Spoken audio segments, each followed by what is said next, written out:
সীমান্ত হত্যা বন্ধ করুন, জাতীয়তাবাদের নামে ব্যবসা বন্ধ করুন। আমরা দেখছি সীমান্তে পুশিন হচ্ছে এবং এই সরকার যে নিজেদেরকে জাতীয়তাবাদী সরকার বলে, জাতীয়তাবাদের নামে ব্যবসা করে সে সীমান্ত হত্যা বন্ধ করতে পারছে না, সে পুশিন বন্ধ করতে পারছে না।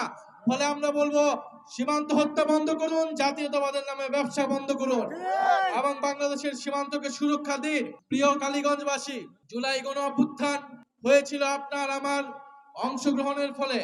এখন জুলাই গণ অভ্যুত্থানের পরে নতুন নতুন নেতা তৈরি হয়েছে, নতুন নতুন নেতৃত্ব আসছে। শিলং থেকে, লন্ডন থেকে নেতৃত্ব দেওয়া হয়েছিল নাকি জুলাই গণ অভ্যুত্থান। ফলে ভালো আপনারা নেতৃত্ব দিয়েছেন। আপনারা এখন জুলাইয়ের আকাঙ্ক্ষা বাস্তবায়ন করুন, আপনারা জুলাই সনদ বাস্তবায়ন করুন, আপনারা সংস্কার বাস্তবায়ন করুন।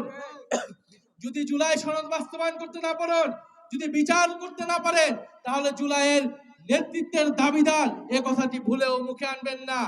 জুলাই জাদুঘর খুলে দিন এবং যারা জুলাই গণ অভ্যুত্থানে হত্যাকাণ্ড চালিয়েছিল তাদের বিচার নিশ্চিত করুন। আপনারা যে বিভিন্ন জেলায় উপজেলায় মামলা বাণিজ্য করেছেন, নিরীহ মানুষের নামে মামলা দিয়ে আপনারা দুর্নীতি এবং লুটপাট করেছেন, সেই হয়রানি থেকে মানুষকে মুক্ত দিয়ে যারা প্রকৃত অপরাধী তাদেরকে গ্রেফতার করে বিচারের আওতায় আনুন এবং কালীগঞ্জের এলাকার মানুষের যে সাধারণ মানুষের যে সমস্যা আছে সেই সমস্যা নিরসন করুন। আপনাদের এই এলাকারই সন্তান MM শোয়েব আমাদের জাতীয় নাগরিক পার্টির অন্যতম কেন্দ্রীয় নেতা এবং দীর্ঘ সময় ধরে ছাত্র আন্দোলন করেছেন। ইনি কালীগঞ্জ মানুষের সমস্যার সমাধানের জন্য এই এলাকার থেকে আপনাদের জনপ্রতিনিধি হতে চায়, আপনারা তাকে সহায়তা করুন।